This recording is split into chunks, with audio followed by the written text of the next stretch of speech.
दोस्तों नमस्ते, मेरा नाम रूपम दास है और मैं एक रेगुलर ब्लॉगर नहीं हूँ। कभी कभी ब्लॉग कर लेता हूँ मूड के ऊपर।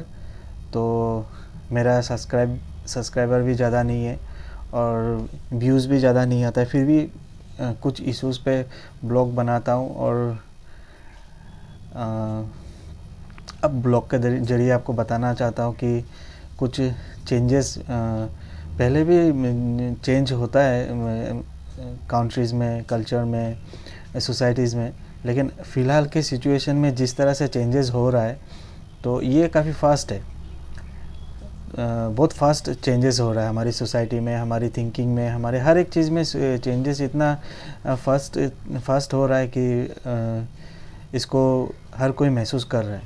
तो आज मैं एक आपको कुछ बात बताना चाहूँगा जो मुझे लगता है कि आपके साथ शेयर करना चाहिए। मैं नॉर्थ ईस्ट में रहता हूँ, इसलिए नॉर्थ ईस्ट का जो न्यूज़ है उससे हमें काफ़ी इम्पैक्ट होता है। तो आज का विषय है तवांग। आप लोगों ने सुना होगा, और जिन्होंने नहीं सुना है नॉर्थ ईस्ट के बारे में, तवांग गूगल में आप सर्च करके देखिए। काफ़ी खूबसूरत एक हिमालय रेंज में वसा इंडियन टेरिटरीज है जिसको चाइना क्लेम करता है। तो तवांग एक बहुत खूबसूरत है। तो वहाँ पे एक 22 तारीख का एक आर्टिकल छपा है आपका स्वराज्य में, जिसको जयदीप मजूमदार के द्वारा 22 जुलाई 2022 को। तो ये मैंने गूगल करते करते ये न्यूज़ मुझे मिला है, तो मुझे लगता है कि ये आपके साथ शेयर करना ज़रूरी है।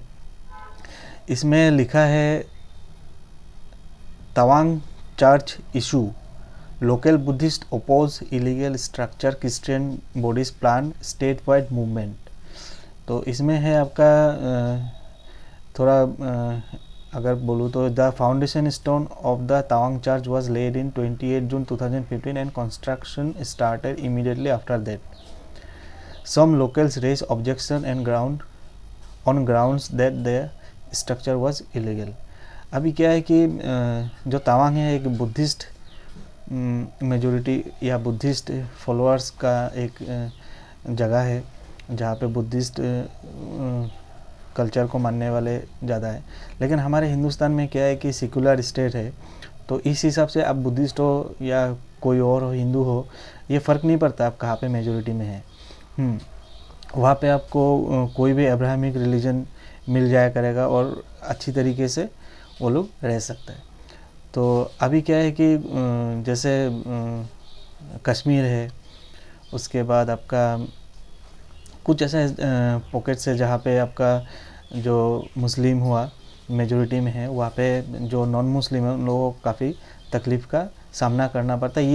ये फ़िलहाल के समय में ये नज़र आ रहा है और आगे से ये चल रहा है, लेकिन सोशल मीडिया के अभाव के कारण ये हमें न्यूज़ के द्वारा या फिर कोई भी न्यूज़ हमें नहीं मिला करता था। तो अभी सोशल मीडिया है, अभी कुछ भी कहाँ पे भी चिड़िया मरे भी तो वो आ जाता है, तो हमें ये चीज़ दिखाई देता है। तो अभी क्या है कि जो आपका तवांग है, हमारा जो तवांग है उसमें 1971 में वहाँ पे क्रिश्चियन लगभग 3,600 करीब 3,700 वहाँ पे क्रिश्चियन था। तो 1971 में वही आपका 1991 में लगभग 90,000 हो गया। ये हिसाब में है, जो डाटा में है, ठीक है। उसके बाद आपका 2001 में लगभग 2 लाख, यानी कि 1971 में था 3,500 और 1991 में 90,000 और 2001 में 2 लाख, और यही 2011 में जाके 4,20,000 करीब, 4,18,000 20,000। तो अब देखिए 3,500 1971 में और 2011 में 4,20,000, ये डाटा है। ये डाटा जयदीप मजुमदार द्वारा उनके जो स्वराज्य में आर्टिकल छपा उसमें दिया हुआ है। तो उन्होंने रिसर्च किया होगा, रिसर्च करके ये आर्टिकल लिखा होगा और ये डाटा दिया है। तो आप देखिए किस तरह से जो क्रिश्चियन है ताओंग में इंक्रीज़ हो रहा है। अभी क्या है कि कोई भी चीज़ ले लो आप, एक कल्चर दूसरे कल्चर के ऊपर जब हावी होना शुरू होता है तो जो इंडिजिनियस कल्चर है पहले तो वो मिक्स हो जाता है, फिर उसमें चेंजेस आने लगता है, फिर उसका जो बेस है वो कमज़ोर होने लगता है, फिर बेस कमज़ोर होने के बाद उसका जो आइडेंटिटी है वो लॉस्ट हो जाता है और फिर धीरे धीरे वो ख़त्म हो जाता है। और ये हर एक जगह में हो रहा है,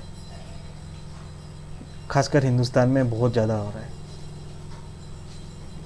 तो हम जो गवर्नमेंट को इलेक्ट करते हैं, वोट देते हैं, उनको आए दिन सेकुलरिज्म डेमोक्रेसी का पड़ा रहता है। सेकुलरिज्म डेमोक्रेसी अगर अच्छी चीज़ में यूज़ है तो ठीक है, अगर बुरे चीज़ में यूज़ हो रहा है तो उसको रोकना चाहिए। अभी देखिए कुछ जगह है जो खास करके कुछ लोगों वहाँ पे बसता है, तो उस जगह को मिक्स करके उसको ख़त्म करने का क्या ज़रूरत है। वहाँ पे तो कम से कम सेफ्टी देना चाहिए ना, नहीं तो वो कल्चर कहाँ जाएगा। आप देख लीजिए इराक, सीरिया, हर एक इस्लामिक स्टेट में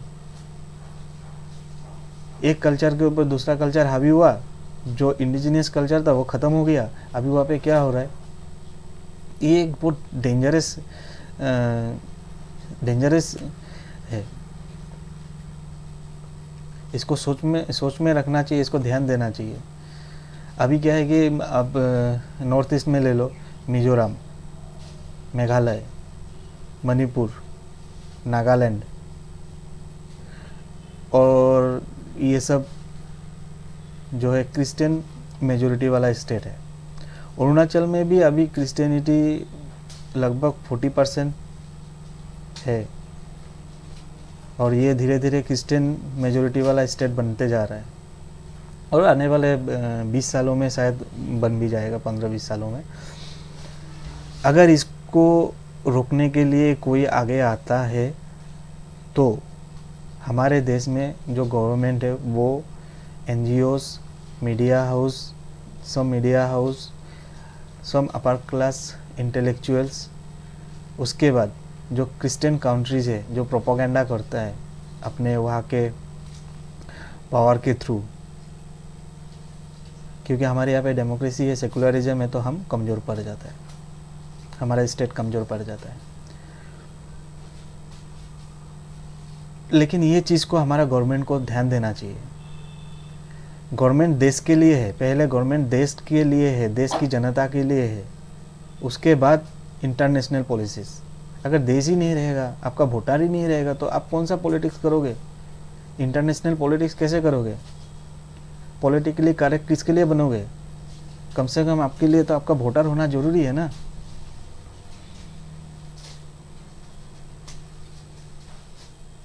आइडेंटिटी को सेफगार्ड देना हमारी कॉन्स्टिट्यूशन, गवर्नमेंट, सिक्योरिटी एजेंसीज का काम है। अगर आप लोग ये चीज़ नहीं करेंगे तो कौन करेगा। क्या हम आम पब्लिक रोटी कपड़ा मकान छोड़ के इन चीज़ों में रास्ते पे उतर आए।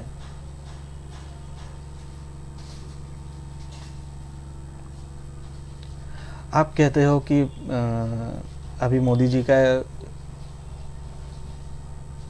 का भाषण था जो उन्होंने कहा है कि पेशमर्गा मुस्लिम उनको लाइमलाइट पे लाना है, उनको सजाना है, संवारना है और उनको जो मॉडर्न जनरेशन है, मॉडर्न कल्चर है, उनके साथ बराबरी पे लाना है। तो उसके लिए आप क्या करोगे। उसके लिए आप क्या करोगे? अगर कोई खुद मॉडर्न नहीं बनना चाहता, आप उसको कैसे मॉडर्न बनाओगे? 5 साल के लिए आप हो, 4 साल के लिए आप हो, वोट आता है, वोट में आपको वोट मिलता है, कभी नहीं मिलता है। तो आपका जो ये पॉलिसीज़ है, ये पॉलिसीज़ लॉन्ग टर्म पॉलिसीज़ है। ये 20 साल का, 25 साल का पॉलिसी होना चाहिए, और पॉलिसी होना नहीं चाहिए, पॉलिसी है 30 साल का। अभी आप 4-5 साल के लिए आते हो, 5 साल में क्या पेशमर्गा को आप बहुत ऊपर लेवल में ले जा सकोगे? नहीं ले जा सकोगे। क्यों आप धूल झोंक रहे हो? सच्चाई से सामना करो, सच्चाई वाला काम करो। अब देखो तवांग में क्या हो रहा है, उसको ठीक करो। तवांग जैसा हर एक जगह पे क्या हो रहा है, धीरे धीरे वहाँ का जो इंडिजिनियस आइडेंटिटी है उसको कैसे ख़त्म किया जा रहा है। आपके पास तो सिक्योरिटी एजेंसीज है, आपके पास हर चीज़ का कलेक्शंस है। ऐसे तो आप पावर में नहीं हो, हमारे जैसे इंसानों से आप काफ़ी ऊपर लेवल का इंसान हो। आपके पास वो हर एक चीज़ है जिससे आप पता कर सकते हो कि कहाँ पे क्या हो रहा है। उसको रोको।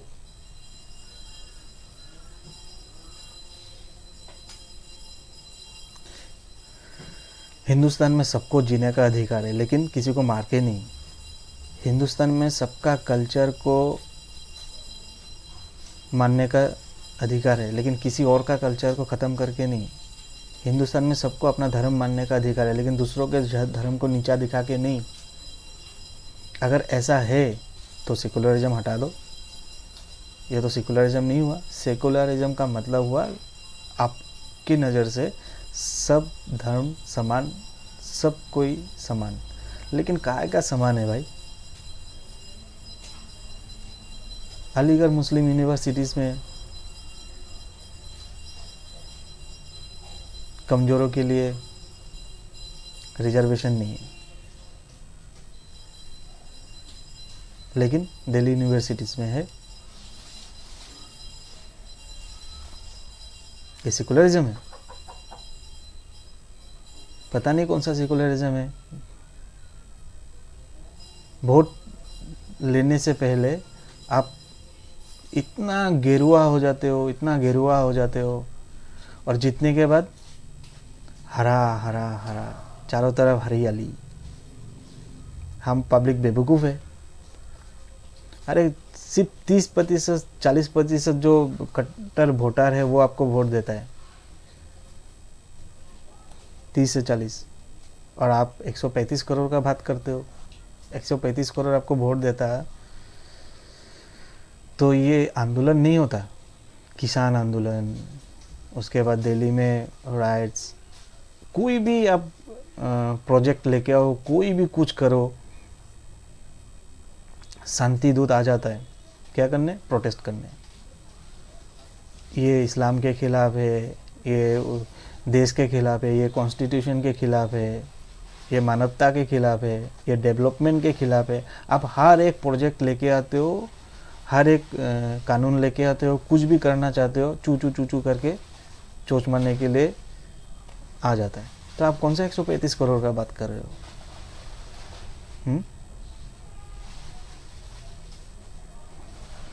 ये थोड़ा सोचने वाला बात है।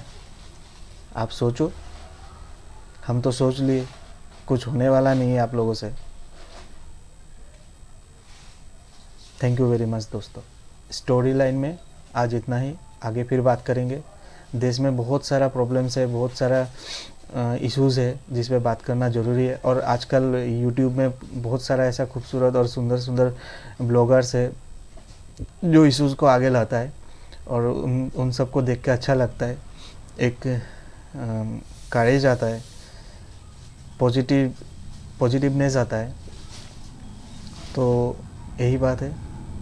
थैंक यू वेरी मच दोस्तों।